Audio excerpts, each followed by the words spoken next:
7. The logic of playing dirty. For nothing can seem foul to those that win.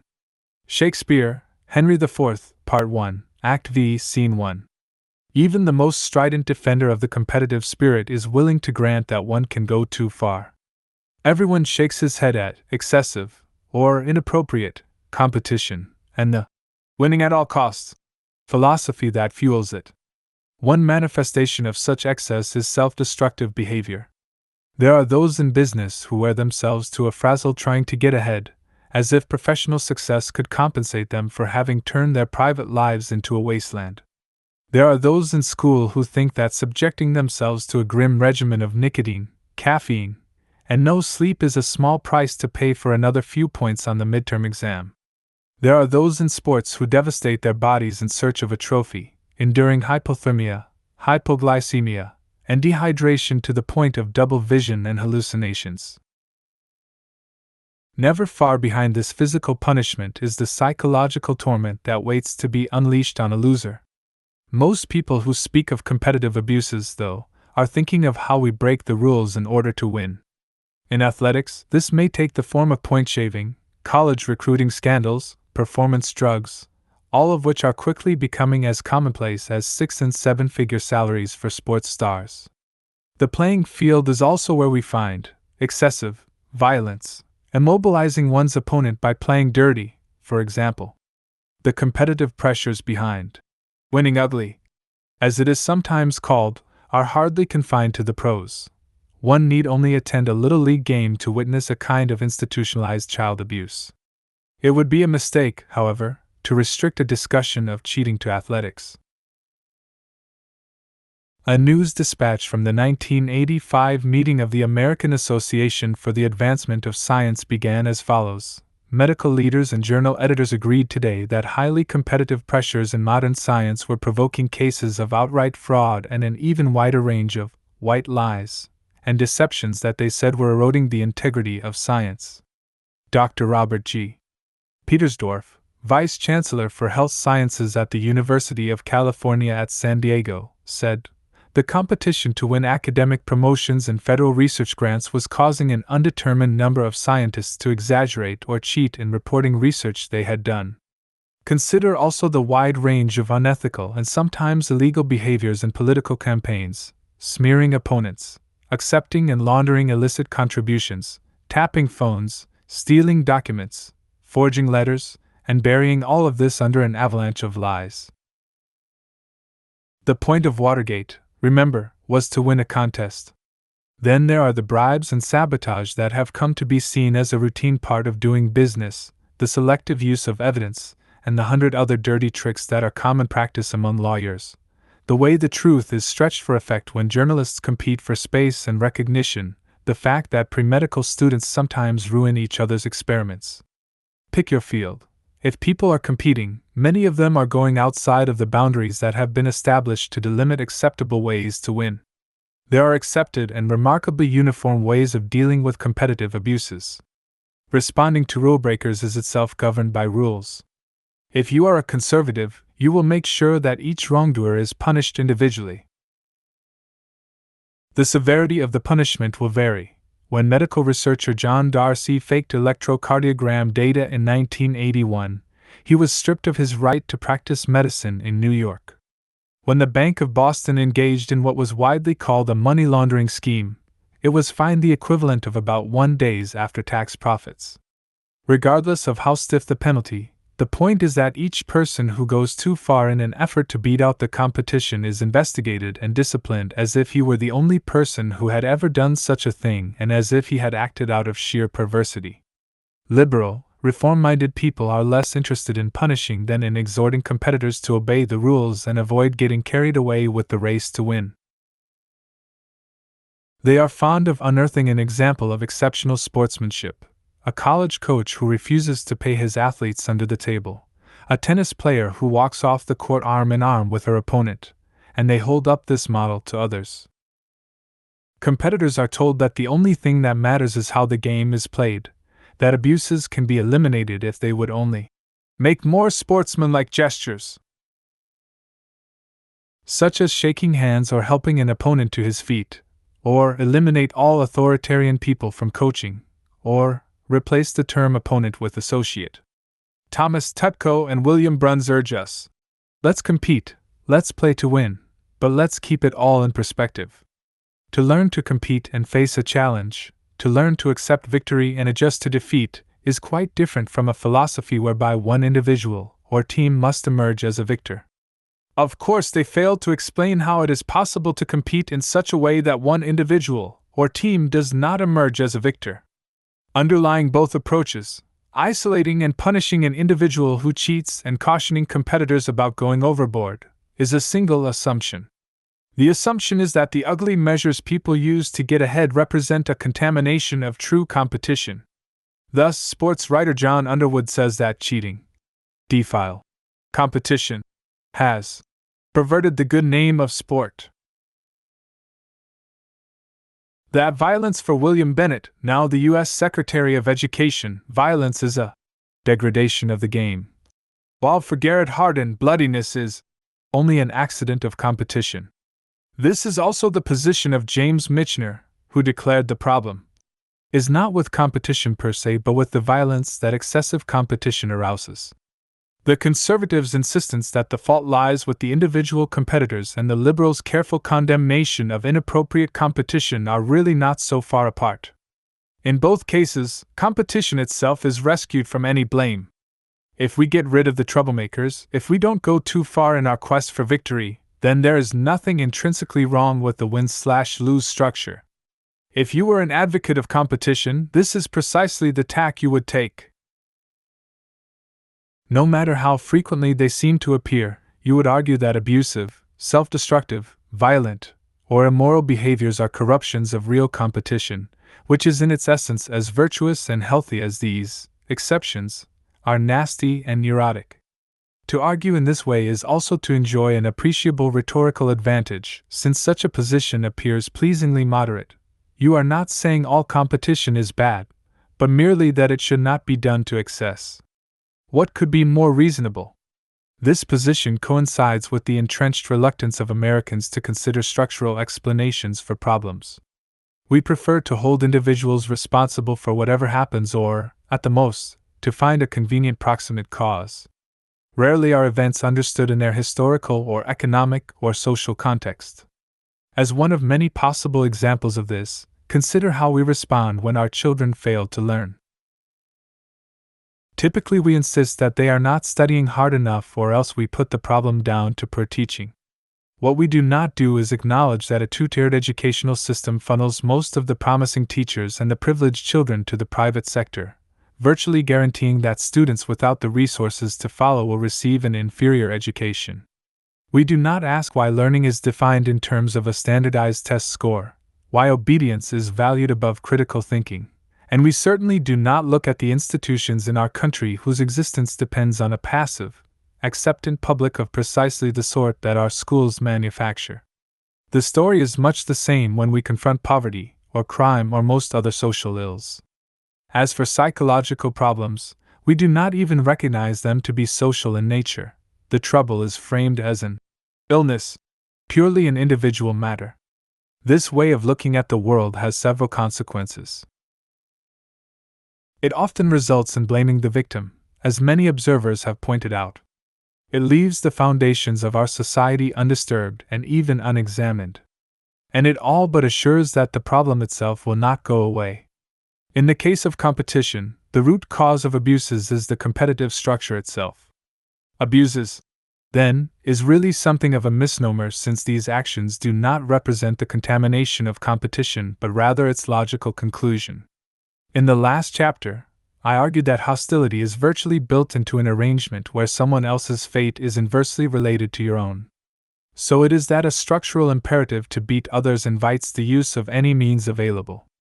The aim of competition is to win, and the temptation is to win at any cost, wrote Arthur Combs. Although it begins with the laudable aim of encouraging production, competition quickly breaks down to a struggle to win at any price. This process is part of the natural trajectory of competition itself. The only distinction that a competitor qua competitor knows is that between winning and losing. Other distinctions, such as between moral and immoral, are foreign to the enterprise and must be, as it were, imported. They do not belong. The only goal that a competitor, again, qua competitor, has is victory. The only good is what contributes to this goal. If a new goal is introduced, particularly one that interferes with winning, such as staying within the guidelines of appropriate conduct, it is likely to be pushed aside. This does not mean that people who do so don't understand how to compete. On the contrary, they understand perfectly. Their behavior follows from the structure. What this means is that we can no longer content ourselves with simply condemning cheaters or feeling sorry for self-destructive competitors. To do so is not only short-sighted but hypocritical. We set up a structure where the goal is victory and then blame people when they follow through. Pious admonitions about not getting carried away in competition, however well-meaning, are just exercises in self-deception. If we are serious about eliminating ugliness, we will have to eliminate the competitive structure that breeds the ugliness. This perspective is radical and disturbing, but I think it fits the facts, that is, the frequency and pervasiveness of improper actions during competitive encounters, far better than the contamination view. Most people do not even keep the facts in view, failing to see the connections between campaign illegalities, scientific fraud, corporate trickery, and the use of steroids in college sports. Each appears in a different section of the newspaper, and it never dawns on us that there is a pattern. Once we acknowledge that these diverse shady activities all take place in the context of competition, we are more likely to see that the problem lies with the common denominator. A few writers have identified competition itself as the problem.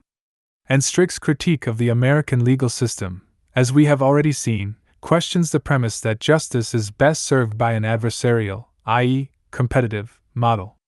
She goes on to argue that this model is largely responsible for the abuses so common in the profession. The Watergate lawyers were only doing what came naturally, Strick writes, because enemies is what our legal system is all about. The need to beat the other side in the courtroom is the basis of diversion, distortion, and direct deceit.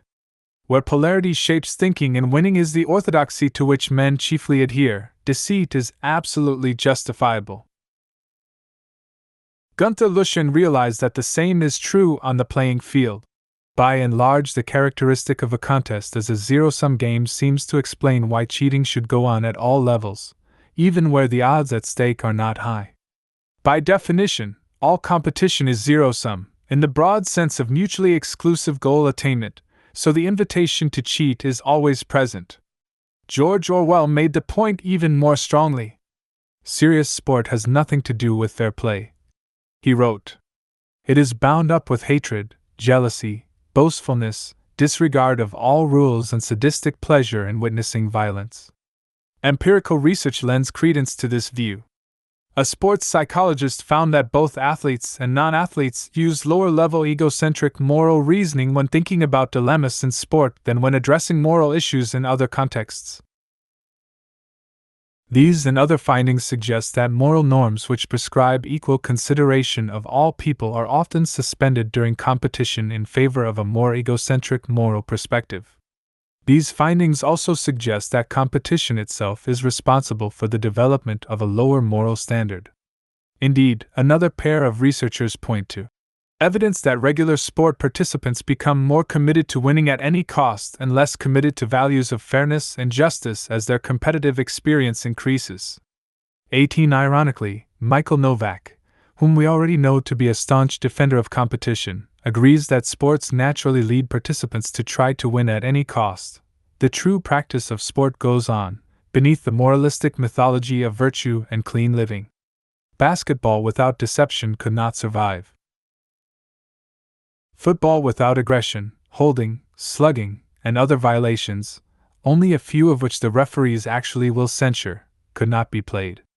Baseball without cunning, trickery, and pressing for advantage would scarcely be a contest. Our sports are lively with the sense of evil. Sports provide an almost deliberate exercise in pushing the psyche to cheat and take advantage, to be ruthless, cruel, deceitful, vengeful, and aggressive. However appalling one might find Novak's cheerful endorsement of these attributes, he is accurately reporting that they form the basis of sport, that they issue from the contest's very nature. It remains only to emphasize once again that they are not confined to sports. They are to be found, albeit in different forms, in virtually any kind of competitive activity, and for that matter throughout a culture defined by a competitive worldview. Bertrand Russell put it well, the trouble does not lie simply with the individual, nor can a single individual prevent it in his own isolated case. The trouble arises from the generally received philosophy of life, according to which life is a contest, a competition, in which respect is to be accorded to the victor. This view leads to an undue cultivation of the will at the expense of the senses and the intellect. What, then, of sportsmanship and other calls to stay within certain guidelines? First, the notion is partly cosmetic. It offers a patina of respectability for the enterprise of making other people lose. The social pressures associated with the latter are far more powerful, and our sanctimonious noises about being a good sport allow us to condemn rule breakers when it suits our purposes. More important is the fact that sportsmanship is an artificial concept. It would not exist except for competition. Only within the framework of trying to win is it meaningful to talk about carrying this out in a graceful or virtuous fashion. If we did not compete, we would not have to try to curb the effects of competition by invoking sportsmanship. We might well be working with other people in the first place.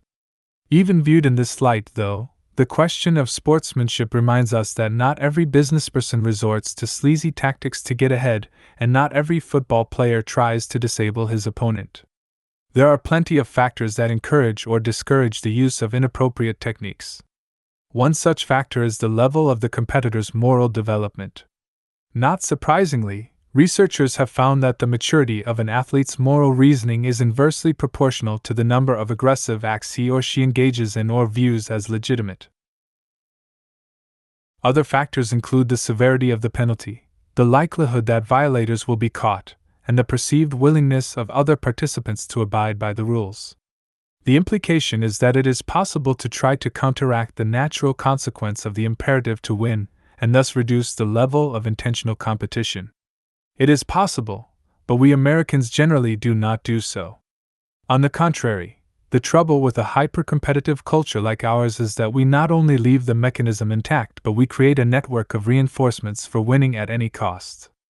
Cheating and the like can be said to be overdetermined, called forth by both the intrinsic structure of competition and the societal attitude toward it. The latter has been remarked on more frequently than the former. In her analysis of lying, Cicely Bach writes, "The very stress on individualism, on competition, on achieving material success which so marks our society also generates intense pressures to cut corners. To win an election, to increase one's income, to outsell competitors, such motives impel many to participate in forms of duplicity they might otherwise resist.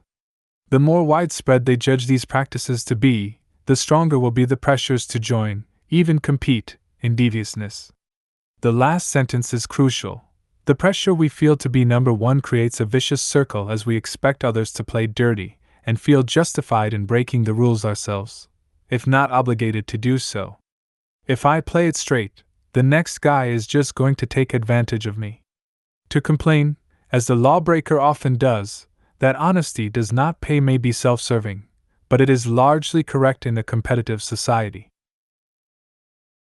When we dismiss someone as a loser, one of our most scathing epithets, we are underscoring the importance of winning. It is not seen as important that we win with restraint, or in accordance with ethical principles, just that we win. An athlete who plays dirty develops a reputation as someone to be reckoned with, someone impressive and fearsome. He is bad or tough, in the admiring sense that children use these words. The concrete advantages of such a style also are clear. What's a 15-yard penalty if you can put the other team's receiver out for the game? No one gets kept on the team for being a good sport. The more substantial penalties are handed out for losing. Moreover, as Tutko and Bruns observe, the American culture has built so much guilt into losing that the person who tries to make a healthy adjustment to it, like cracking jokes in the midst of a losing streak, is thought to be a lousy competitor, if not a little crazy. Clearly, it is better to be thought overzealous than a lousy competitor. The pressure to win at all costs, again, is not limited to athletics. Unethical campaign practices are partly the result of our society's priorities. As sociologist Amitai Etzioni explained, truth to be told, the Watergate gang is but an extreme manifestation of a much deeper and more encompassing American malaise, the emphasis on success and frequent disregard for the nature of the means it takes to achieve it. Not only high-level administration officials, but many Americans as well, seem to have accepted the late football coach Vince Lombardi's motto. Winning is not the most important thing, it's the only thing. Thus, the executives of ITT who sought to overthrow the government of Chile to protect their goodies, the mafia chieftains who push heroin, the recording company executives who bribe their records onto the top 40 list, and the citizens who shrug off corruption in the local town hall as, "That's the way the cookie crumbles," all share the same unwholesome attitude. True, the Watergate boys have broken all known American precedents in their violation of fair play, but they are unique chiefly in the magnitude of their crime, not in the basic orientation that underlies it. The tendency to shrug off political corruption as expected and unexceptional is not only distressing but very dangerous, rather like the refusal to differentiate among health hazards on the grounds that everything is bad for you. The effect is that politicians know that the reaction to their improprieties, if discovered, probably will not outweigh the fruits of victory. By the same token, the lawyer who resorts to gutter tactics is well aware that his or her win/loss record is what really matters. Marvin Frankel put it this way: "In a system that so values winning and deplores losing, where lawyers are trained to fight for, not to judge their clients, where we learn as advocates not to know inconvenient things, moral elegance is not to be expected." Such social pressures, I want to reiterate, merely reinforce the inherent qualities of competition. Our approval of winning at all costs is the secondary inducement to cheat. The primary inducement is the nature of competition itself. It is true that contests without cheating or violence can occur if we successfully introduce considerations that are external to the impetus to win. Such contests seem unobjectionable, however, precisely because the element of competition has been diluted. To point to a morally exemplary lawsuit or an examination where the honors system is respected is not to refute the basic point here. The less competitive a given activity, the less likelihood, all things being equal, of abuses. This is consistent with the arguments offered in earlier chapters of this book. The higher the concentration of competition in any interaction, the less likely it is to be enjoyable, and the more likely it is to be destructive to our self-esteem, our relationships, our standards of fairness.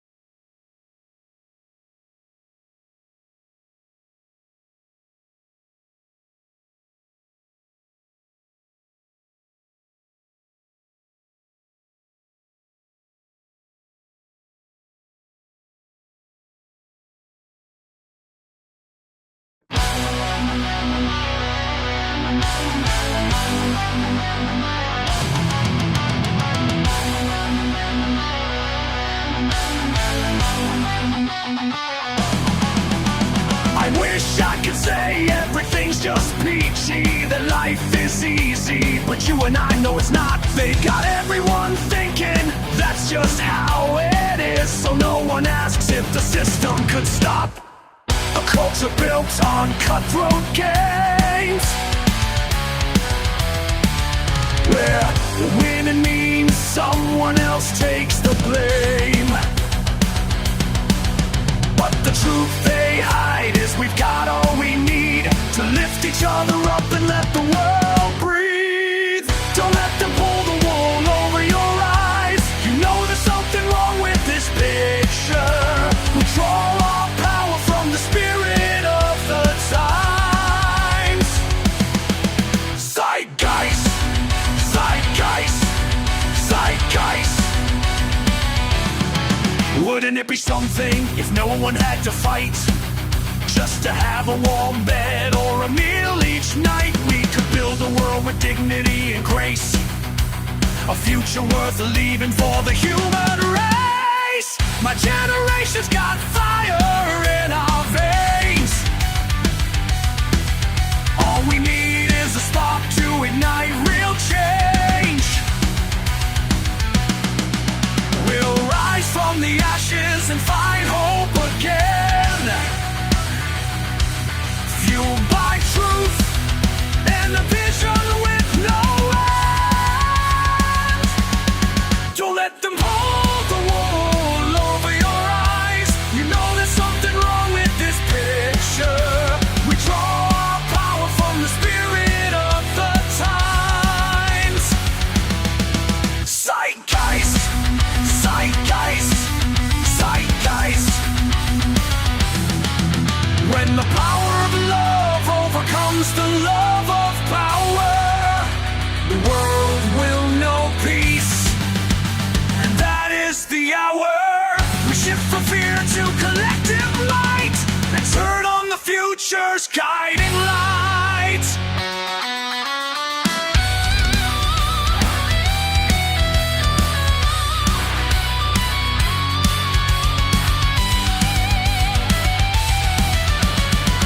This is the dawning of a brave new dawn, where all under the sun can be transformed. When it's all said and done, love will conquer war and silence the hunger we can't ignore. Don't let them pull the wall over your eyes. You know there's something wrong with this picture. We draw our power from the spirit of the times. Zeitgeist, zeitgeist. Learn more at thevenusproject.com.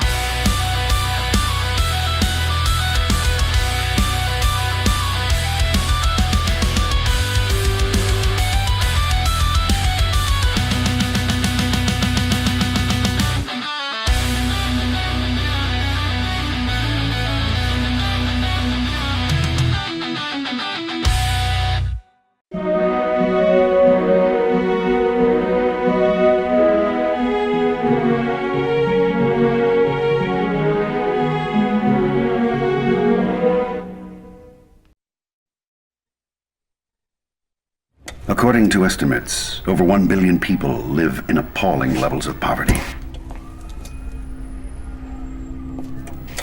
Denied even basic standards of food, water. Nearly half of the world's population earns less than